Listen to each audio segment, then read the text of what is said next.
سرکار آپ نے اس کے منہ کے اندر ڈالا کیا ہے جو ایک دم کھڑا ہو گیا، شفا پا گیا؟ تو عبد القادر جیلانی فرماتے ہیں، ولیوں کے سردار فرماتے ہیں، محبوب سبحانی فرماتے ہیں، یہ کوئی اور چیز نہیں ہے بلکہ یہ ایک گھاس کے تنکے ہیں، اور ان تنکوں کو جو نسبت ملی ہے میرے مدرسے کے اندر جو پڑھنے والے طلبہ ہیں ان کے قدم ان تنکوں پر رکھے گئے، اللہ پاک نے میرے مدرسے کے طلبہ کے قدموں کی برکتوں سے اس گھاس کو وہ شان بخش دی۔ یہ گھاس جس کے منہ میں پہنچ جاتی ہے اللہ پاک اس کو شفا دے دیتا ہے۔ بس معزز سامعین اکرام، ان لوگوں نے جان لیا ارے غوث الاعظم دستگیر کے مدرسے میں پڑھنے والے طالب علم کے قدموں کی یہ شان ہے۔ جاتا ہوں اور غوث کے بابا جان جد امجد مولا علی بھی جاتے ہیں۔ غوث کی محفل میں آقا فرماتی ہے کہ میں بھی جاتا ہوں اور غوث کے بابا جان علی بھی جاتے ہیں۔ تو معزز سامعین اکرام، یہ غوث الاعظم دستگیر کی محفل ہے۔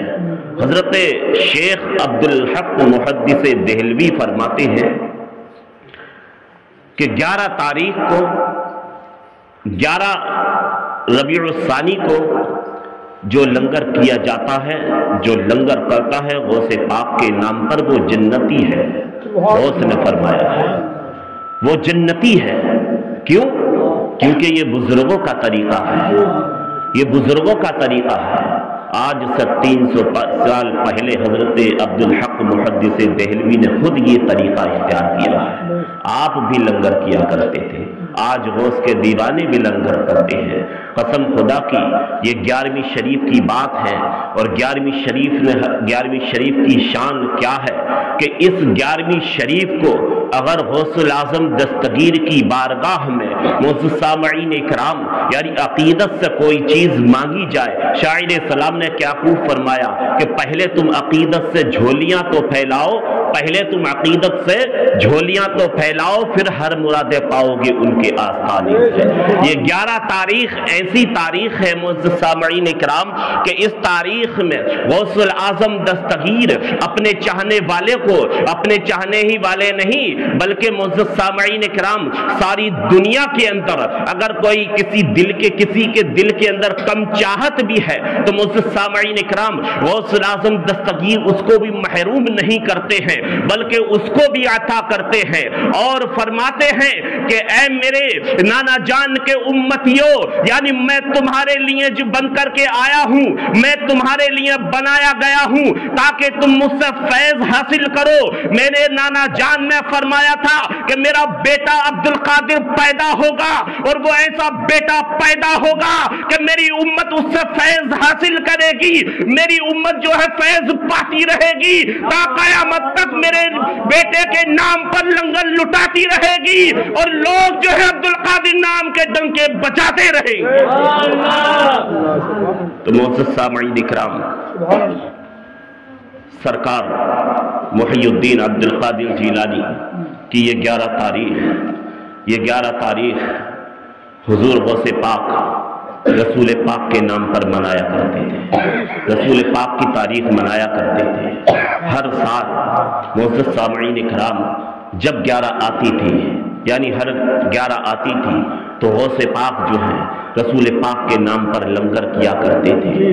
3 مقامات ایسے ہیں کہ جن 3 مقاماتوں سے 11 تاریخ کو جانا جاتا ہے۔ پہلی بات یہ ہے کہ غوث الاعظم دستگیر کی بارگاہ میں جو تحفے پیش کیے جاتے تھے تو غوث پاک ان کو جمع کیا کرتے تھے، پورے مہینے کی کمائی جمع کیا کرتے تھے۔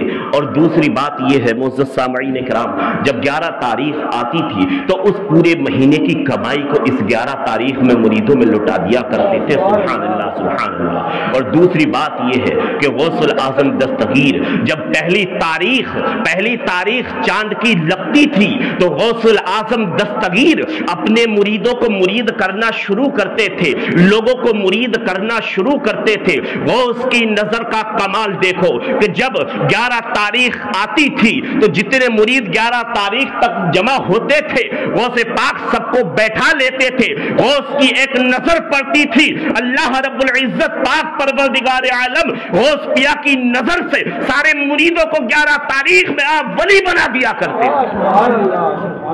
اور حضور غوث الاعظم دستگیر سیدنا شیخ محی الدین محبوب سبحانی قطب ربانی سید شیخ عبد القادر جیلانی، معزز سامعین کرام، ایک تاریخ ایسی آئی کہ جس تاریخ میں آپ کے پاس نہ آپ کے پاس کوئی پیسہ تھا، نہ آپ کے پاس کوئی خزانہ تھا، اس تاریخ میں آپ کی جیبیں خالی تھی، نہ کوئی لنگر تھا۔ معزز سامعین کرام، حضور غوث الاعظم دستگیر کی رسول پاک کی وہ تاریخ آ گئی، یعنی 11 تاریخ اور شام 12ویں کی تھی۔ غوث الاعظم دستگیر نے دیکھا کہ 11 تاریخ آ چکی ہے، میرے پاس لنگر کے لیے کچھ موجود نہیں ہے، تو لہٰذا غوث پاک رضی اللہ تعالی عنہ نے جو ہے اپنا امامہ شریف جو ہے اپنے مرید کو بلایا اور مرید سے فرمایا کہ اے میرے مرید، جاؤ یہ امامہ شریف لے کر کے جاؤ اور اس امامے کو جو ہے فروخت کرو، اس فروخت کے جتنے پیسے ملیں گے اس سے ہم رسول پاک کا لنگر کریں گے۔ سبحان اللہ سبحان اللہ۔ تو آپ جانیے کہ غوث الاعظم دستگیر کا وہ امامہ شریف یعنی کتنی قدر والا وہ امامہ شریف تھا، کتنی شان والا وہ امامہ شریف تھا، جس امامے کے صدقے اللہ پاک ولیوں کو ولایت عطا کرتا ہے۔ غوث الاعظم دستگیر نے اس امامہ شریف کو بیچنے کے لیے بازار کے اندر بھیجا، یعنی بازار کے اندر بھیجا۔ اللہ اکبر معزز سامعین کرام، جب بھیج دیا گیا غوث الاعظم دستگیر مایوس بیٹھے ہیں، یعنی نیچے کو نظریں جھکائے ہوئے ہیں۔ اللہ اکبر، پیچھے سے دیکھا کہ نورانی ہاتھوں والے پیارے مصطفیٰ تشریف لے آئے ہیں، یعنی بہکتی مہکتی خوشبو والے تشریف لے آئے ہیں، نورانی زلفوں والے آقا تشریف لے آئے ہیں۔ غوث الاعظم دستگیر کے دونوں شانوں پر ہاتھ رکھا۔ اللہ اکبر معزز سامعین کرام، حضور غوث پاک نے جب نظر اٹھا کے دیکھا تو آقا تشریف لے آئے ہیں۔ تو مصطفیٰ نے فرمایا تھا، مدینے کے تاجدار نے فرمایا تھا، اے میرے بیٹے عبد القادر جیلانی، تم 11ویں کی بات کر رہے ہو، اے عبد القادر جیلانی تم اس 11ویں کے موقع پر امامہ نہیں بیچتے، تم جو ہو یعنی اس 11ویں کے اگلی 11ویں پر جو ہے لنگر کر لیتے۔ غوث الاعظم دستگیر نے فرمایا کہ یا رسول اللہ، اے نانا جان، یہ تو امامے کی بات ہے، اگر مجھے اپنی خود کا نذرانہ پیش کرنا پڑتا تو آپ کے اس لنگر کے لیے میں خود کو نذرانے کا پروان چڑھا دیتا، خود کو پروان چڑھا دیتا۔ یا رسول اللہ، آپ کا میں لنگر کرتا تو اللہ کے نبی ارشاد فرماتے ہیں، اے میرے عبد القادر جیلانی، اے میرے بیٹے آ میرے سینے سے لگ جا۔ رسول پاک نے غوث پاک کو اپنے نواسے کو سینے سے لگایا اور فرمایا کہ بیٹا عبد القادر جیلانی، آج تم میرے لیے لنگر کرتا ہے اور میری امت تا قیامت تک بیٹا تیرے لیے 11 تاریخ مناتی رہے گی۔ اے عبد القادر جیلانی، جو تیرے نام پر لنگر کرتا رہے گا، اے عبد القادر جیلانی، تیرا نانا اس سے راضی ہو جائے گا۔ معزز سامعین کرام، یہ غوث پاک کی شان ہے۔ ایک مرتبہ حجرہ فاطمہ کے اندر حضرت مولا علی مشکل کشا، حضرت امام حسن، حضرت امام حسین اور رسول پاک تشریف فرما ہے۔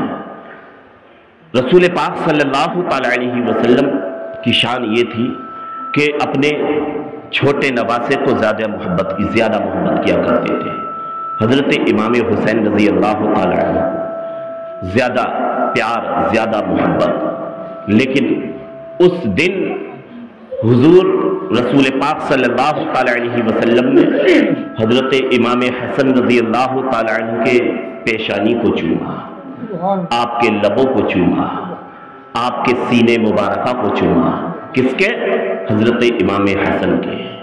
حضرت فاطمہ سے رہا نہ گیا، پوچھا کہ اے بجان، آپ تو ہمیشہ حضرت امام حسین کو چومتے ہیں کیونکہ یہ کربلا کے اندر اپنا گلا کٹائے گا اور تم اس کے گلے کو چومتے ہو، لیکن آج یہ کیا بات ہے کہ امام حسین کو چھوڑ کے امام حسن کو چوم رہے ہیں؟ تو آقا نے ارشاد فرمایا، اے فاطمہ، آج مجھے امام حسن کی پیشانی میں عبد القادر کا نور نظر سبحان اللہ، امام حسن کی پیشانی میں عبد القادر کا نور نظر آتا ہے۔ فاطمہ الزہرا نے پوچھا کہ اے بابا جان عبد القادر؟ آقا نے ارشاد فرمایا ہاں بیٹی عبد القادر۔ نبی نے فرمایا کہ بیٹی جس طرح سے اللہ رب العزت نے پاک پروردگار عالم نے مجھے نبیوں کا امام بنایا ہے، اسی طرح سے میرے بیٹے عبد القادر جیلانی کو اللہ پاک ولیوں کا امام بنائے گا۔ وہ اس کے ڈنکے پیدا ہونے سے پہلے بج رہے ہیں، وہ اس کے چرچے پیدا دنیا میں تشریف لانے سے پہلے ہو رہے ہیں۔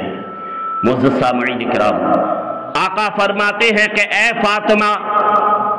فاطمہ عبد القادر جیلانی کا باپ ابو صالح جنگی ہوگا اور اس کا باپ عبداللہ جیلی ہوگا، اس کا باپ یحییٰ شاہد ہوگا، اس کا باپ سید محمد ہوگا، اس کا باپ سید عبداللہ ہوگا، اس کا باپ سید داؤد ہوگا، اس کا باپ سید موسیٰ ہوگا، اس کا باپ سید عبداللہ ہوگا، اس کا باپ سید موسیٰ الجون ہوگا، اس کا باپ عبداللہ محس ہوگا۔ اے فاطمہ اس کا باپ حسن مثنیٰ ہوگا۔ اے فاطمہ اس کا باپ جو ہوگا وہ تمہارا بیٹا امام حسن ہوگا۔ یہ امام حسن اس لیے اس کے گلے کو چوما گیا ہے۔ معزز سامعین کرام، آقا نے ارشاد فرمایا کہ اے فاطمہ وہ ایسی شان والا ہوگا جب میں معراج کی رات لامکہ پر لامکہ پر گیا مکہ کی طرف سے، تو اللہ کی طرف سے میں لامکہ کی طرف جانا چاہتا تھا، ایک قدم میرا مکہ کی طرف، ایک قدم لامکہ کی طرف، اللہ کی طرف سے حکم ہوا کہ کس کو؟ عبد القادر جیلانی کو، کہ جاؤ تمہارے نانا آ رہے ہیں، ان کا قدم مبارک اپنے شانے پر رکھو اور لامکہ کی طرف لے کر کے بڑھو۔ اللہ اکبر۔ معزز سامعین کرام، آقا جب لامکہ کی طرف بڑھے تو ایک جوان تشریف لایا، ایک جوان آیا۔ معزز سامعین کرام، کون جوان تھا؟ اللہ اکبر۔ رسول پاک کا قدم مبارک اپنے شانے پر رکھا اور آگے لے کر کے وہ جوان بڑھا۔ اللہ کی طرف سے پیغام آیا، اے میرے نبی، اے میرے پیغمبر، اے میرے محبوب، کیا تم نے پہچانا یہ آنے والی ذات کون ہے؟ تو نبی نے عرض کیا کہ مولا تو ہی پاک پروردگار عالم ہے، تو ہی ظاہر فرما دے یہ آنے والی ذات کون ہے۔ تو اللہ نے فرمایا، معزز سامعین کرام، رب نے فرمایا کہ اے میرے محبوب یہ تمہارا بیٹا ہوگا، علی کا لال ہوگا، فاطمہ کا دل کا چین ہوگا، امام حسن کا بیٹا ہوگا، امام حسین کا نواسا ہوگا، یہ انہی کی آل تمہاری ہی آل سے ہوگا، اس کا نام عبد القادر جیلانی ہوگا، دنیا اس کو یاد کرتی رہے گی۔ اللہ اکبر۔ تو رسول پاک نے فرمایا تھا کہ اے پاک پروردگار عالم یہ میرا بیٹا ایسی شان والا ہے، اے رب قدیر آج میرا قدم اس کی گردن پر پڑا ہے، پاک پروردگار عالم تو میرے بیٹے کا قدم دنیا کے سارے ولیوں کی گردن پر رکھنا۔ تو اللہ نے فرمایا اے میرے محبوب تمہاری دعا کو قبول کیا گیا، اے میرے محبوب جب تمہارا بیٹا جب دنیا میں تشریف لائے گا تو ہر ولی کے قدم پر اس کا قدم ہوگا۔ اے میرے محبوب جس ولی کی قدم جس ولی کی گردن پر اس کا قدم نہیں ہوگا وہ ولایت کا مقام حاصل نہیں کر سکتا۔ اگر کسی کو ولایت ملے گی تو غوث کی چوکھٹ سے ملے گی، غوث کے قدم سے ولی بنایا جائے گا۔ اور ایسا ہی ہوا کہ جو غوث کی چوکھٹ پر پہنچا ولایت کا مقام لے کر کے حاضر ہوا۔ آج جو بھی غوث پیا کے دربار سے مانگا جاتا ہے اللہ رب العزت پاک پروردگار نے کہا کہ سرکار عبد القادر جیلانی بغداد کی منبر پر کھڑے ہو کر کے یہ بات کہتے ہیں کہ میرا قدم ہر ولی کی گردن پر ہے۔ تو آقا ارشاد فرماتے ہیں، حضور غوث پاک فرماتے ہیں کہ ہاں جب تک میرا قدم ولی کے گردن پر نہیں رکھا جائے گا ولی نہیں بن سکتا، کیوں؟ کیونکہ اللہ نے فرما دیا اے عبد القادر جیلانی اعلان کر دو بتا دو، اے عبد القادر جیلانی اعلان کر دو بتا دو کہ قدم جس کے یعنی میرے قدم جس کی گردن پر آئے گا وہی ولی بنے گا۔ تو غریب نواز نے فرمایا یعنی غریب نواز نے کہا کہ اے عبد القادر جیلانی آپ اعلان کرتے ہو کہ آپ کا قدم ہر ولی کی گردن پر ہوگا۔ اے عبد القادر جیلانی یعنی خواجہ معین الدین چشتی اجمیری فرماتے ہیں، آپ کیا فرماتے ہیں کہ ہر ولی کی گردن پر آپ کا قدم ہوگا لیکن آپ کا قدم میرے سر پر ہوگا۔ تو رسول پاک نے فرمایا اے غریب نواز، اے حسن سنجری سنو، یعنی تم نے میرے نواسے سے کہا کہ تمہارا قدم میرے سر پر ہوگا، ان کو ولیوں کا تاجدار بنایا گیا۔ اے غریب نواز تم کو ہندوستان کا تاجدار بنا دیا۔ تو معزز سامعین کرام، غوث الاعظم دستگیر کی شان اعلیٰ شان ہے۔ حضور غوث پاک نے 91 سال کی زندگی دنیا میں گزاری تو ایسے ہی نہیں گزار دی، 40 سال تک عشاء کی وضو سے فجر کی نماز پڑھی ہے، 30 سال کا زمانہ آپ نے جنگلوں میں گزارا ہے، آپ نے ایسی مجاہدات، ایسے معزز سامعین کرام تقویٰ پرہیزگاری کی کہ آپ فرماتے ہیں کہ ایسے مجاہدے کیے کہ اگر پہاڑوں پر وہ مجاہدے آشکارا کر دیے جائے تو معزز سامعین کرام پہاڑ ریزہ ریزہ ہو جائے۔ حضور غوث پاک فرماتے ہیں، آپ کیا خوب فرماتے ہیں کہ معزز سامعین کرام میں جس یعنی مشکلات سے میں گزرا ہوں ہر کوئی برداشت نہیں کر پائے گا۔ حضور غوث پاک فرماتے ہیں کہ تم بھی یعنی محبت کرو، ایسی محبت کرو رب سے کہ جس طرح سے تمہیں جو ہے اللہ کی رضا مل جائے۔ تو معزز سامعین کرام اب جو ہے اللہ کے ولی کے دربار میں جانے کے بارے میں اور میں بتائی دیتا ہوں، بس وقت تو جو ہے کافی ہو رہا ہے، 11:15 ہو گئے۔ حضور غوث پاک رضی اللہ تعالی عنہ کی شان یہ ہے کہ معزز سامعین کرام حضور سیدنا شیخ محی الدین عبد القادر جیلانی جب کسی کو نوازتے ہیں تو معزز سامعین کرام وہ اپنے غلاموں کے دربار میں جانے کے لیے اجازت دے دیتے ہیں، اپنے غلاموں کے دربار میں جانے کی اجازت دے دیتے ہیں۔ محبتوں کے ثبوتوں سے مالا مال ہو جاتا ہے۔ وہ کیسے کہ معزز سامعین کرام آج ہم گناہ پہ گناہ کیے جا رہے ہیں، انسان کیسے سدھرتا ہے؟ جو انسان پہ کنٹرول ہوتا ہے وہ کیسے سدھرتا ہے؟ وہ بنا بزرگوں کی نسبت کے تقویٰ پرہیزگاری اس کے اندر پیدا نہیں ہو سکتی، بنا اولیاء کاملین کے نسبت کے نہیں ہو سکتی۔ ایک دن انسان غریب نواز کے دربار میں جائے، غریب نواز کے دربار میں پہنچا کس نیت سے کہ معزز سامعین کرام کہ مجھے جو ہے سرکار غریب نواز کی حاضری دینی ہے، سرکار صابر پاک کی مجھے حاضری دینی ہے، حضور خواجہ مخدوم اشرف جہانگیر سمنانی کی حاضری دینی ہے، حضرت محبوب الہی نظام الدین اولیاء کی ہمیں حاضری دینی ہے۔ اب جب حاضری کے لیے جب ہم پہنچے تو معزز سامعین کرام ہم حاضری کے لیے پہنچے تھے لیکن ہماری جانا جب ان کی بارگاہ میں قبول ہوا تو ان کی نظریں ہماری طرف اٹھی، ان کی نظریں ہماری طرف اٹھی، ہماری طرف جب نظریں اٹھی تو ہمارا دل جو ہے ان کی طرف مائل ہونے لگا، ہمارا دل ان کی طرف مائل ہونے لگا، ہم جو ہے محبت ہمارے دل میں پیدا ہونے لگی۔ کس کی؟ غریب نواز کی۔ کس کی؟ غوث الاعظم دستگیر کی۔ جب ہماری محبت ان کی طرف مائل ہونے لگی تو بس سمجھ جاؤ کہ ہمارے زندگی کے وہ لمحات آنے والے ہیں جس سے معزز سامعین کرام ہمیں سیدھا راستہ ملتا ہے۔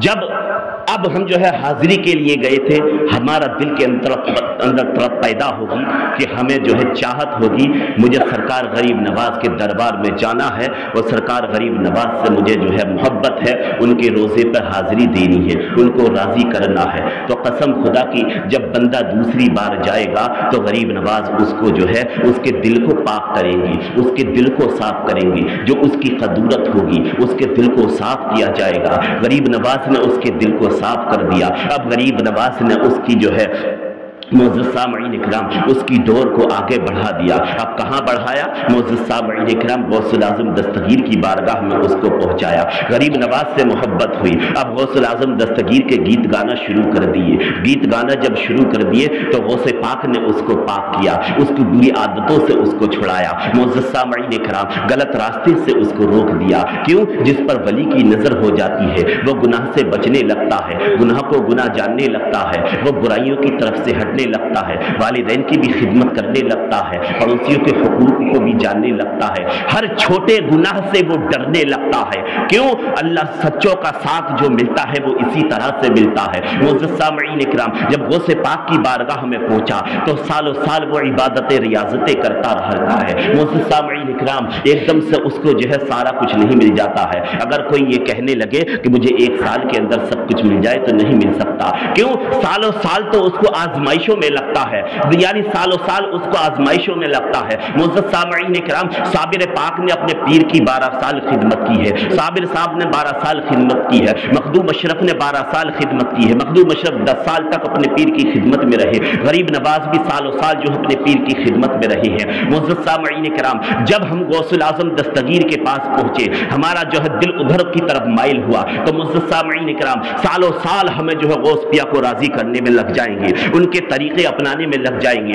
جب ہم اسی طرح سے راستہ چلتے رہیں گے غوث الاعظم دستگیر کا ہم کو قرب حاصل ہو جائے گا تو غوث پاک جو ہے کس کے دامن میں پہنچائیں گے؟ کربلا والوں کے دامن میں پہنچائیں گے, امام حسن امام حسین کے دامن میں پہنچائیں گے. امام حسن امام حسین کے دامن میں جب ہم اس طرح کے ہو جائیں گے کہ ہم جو ہے گناہوں سے بچ جائیں گے, رسول پاک کی محفل رسول پاک کی محبتوں سے مالا مال ہو جائیں گے تو حضرت امام حسن امام حسین مولا کائنات مشکل کشا کی بارگاہ میں پہنچائیں گے. جب یہاں تک ہمارا مقام ہو جائے گا تو بس سمجھ لینا معزز سامعین اکرام ہم بڑے مقام کے بننے لگے ہیں. کیوں؟ کیونکہ فیصلہ جو ہے علی کی بارگاہ سے ہوتا ہے, فیصلہ جو ہے وہ رسول پاک کے دربار سے ہوتا ہے. معزز سامعین اکرام علی کی چوکھٹ پر ہم پہنچے, علی کی بارگاہ میں جب ہم پہنچے پاک ہوتے ہوتے ہوتے سالوں گزر گئے. علی کے جب قریب ہم پہنچے علی جو ہے ہم کو رسول پاک کی بارگاہ میں پہنچائیں گے. جب آقا کی بارگاہ میں ہم پہنچ گئے تو ہمارے لیے ضمانت مل گئی, یہ جنتی ہو گیا ہے, شفاعت کی ضمانت مل گئی,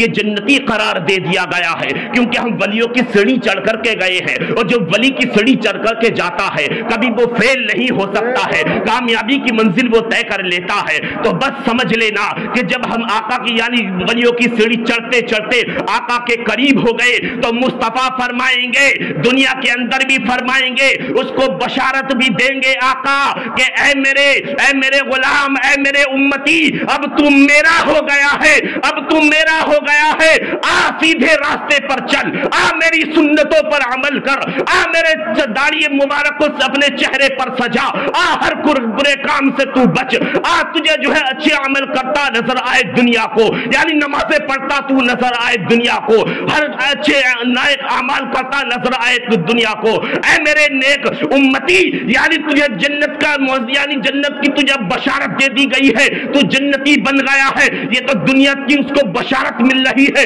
لیکن جب بروز قیامت ہوگا تو معزز سامعین کرام آقا فرمائیں گے اے میرے غلام, اے میرے امتی, میں نے تجھے دنیا میں بھی بشارت دی تھی, تو میرا ہو گیا ہے, اب تو جسے چاہے ہاتھ پکڑ اور جنت کی طرف لے کے بڑھ, کیونکہ جو میرا ہو گیا ہے, جو میرا پاک بن یا جو میرا پاک امتی ہو گیا ہے وہ رب کا پاک بندہ ہو گیا ہے. اور رب فرماتا ہے اے محبوب, یعنی جس کی تم شفاعت چاہتے ہو قبول کی جائے گی آپ کی شفاعت, اور آپ کے جو سچے غلام ہیں, جو آپ کے سچے ساتھی ہیں, وہ بھی شفاعت کرائیں گے.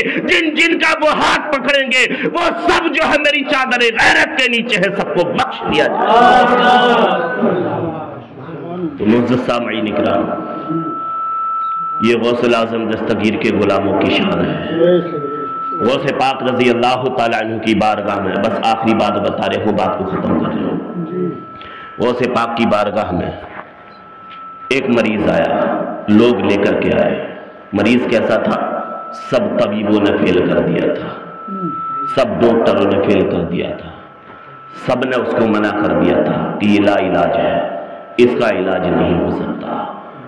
لوگ آئے غوث پاک کی بارگاہ میں, عرض کیا کہ سرکار ہمیں ایسا لگتا ہے کہ یہ اب نہیں بچ پائے گا۔ آپ کے در سے لوگوں کو زندگیاں ملتی ہیں۔ سرکار ہمارا ارادہ ہے کہ اگر یہ مرے تو آپ کی چوکھٹ پر مرے۔ کیوں؟ کیونکہ عقیدہ تھا مضبوط، ان کا ارادہ تھا کہ شفا ملے گی، غوث کے در سے شفا ملے گی۔ غوث نے ان کے سینے پہ نظر ڈالی، پہچان لیا کہ کس عقیدت سے آئے ہیں۔ غوث تو معزز سامعین اکرام، وہ تو قریب کی بات تھی، یہاں کے دلوں کی بات کو جان لیتے ہیں کہ کس کے دل کے اندر کیا بات چل رہی ہے۔ غوث کی شان یہ ہے، غوث الاعظم دستگیر کی بارگاہ میں جب لایا گیا، لوگوں نے کہا کہ سرکار اگر اس کو موت آئے تو آپ کی چوکھٹ پر آئے، اس کو موت آئے تو آپ کی چوکھٹ پر آئے۔ سرکار آپ کی بارگاہ میں لے کر کے آئے گئے ہیں۔ حضور غوث الاعظم دستگیر، معزز سامعین اکرام، بغداد کے مدرسے کے قریب میں تھے۔ معزز سامعین اکرام، آپ نے جو ہے اس کے قریب پہنچے، لیٹا ہوا تھا، غوث پاک نے نیچے سے کچھ اٹھایا، اس کے منہ میں ڈالا اور وہ ترنت فوراً ہی کھڑا ہو گیا، شفا پا گیا۔ یہ شان غوث الاعظم دستگیر کی تھی۔ لوگوں نے سرکار آپ نے اس کے منہ کے اندر ڈالا کیا ہے جو ایک دم کھڑا ہو گیا، شفا پا گیا؟ تو عبد القادر جیلانی فرماتے ہیں، ولیوں کے سردار فرماتے ہیں، محبوب سبحانی فرماتے ہیں، یہ کوئی اور چیز نہیں ہے بلکہ یہ ایک گھاس کے تنکے ہیں، اور ان تنکوں کو جو نسبت ملی ہے میرے مدرسے کے اندر جو پڑھنے والے طلبہ ہیں ان کے قدم ان تنکوں پر رکھے گئے، اللہ پاک نے میرے مدرسے کے طلبہ کے قدموں کی برکتوں سے اس گھاس کو وہ شان بخش دی۔ یہ گھاس جس کے منہ پہنچ جاتی ہے اللہ پاک اس کو شفا دے دیتا ہے۔ بس معزز سامعین اکرام، ان لوگوں نے جان لیا ارے غوث الاعظم دستگیر کے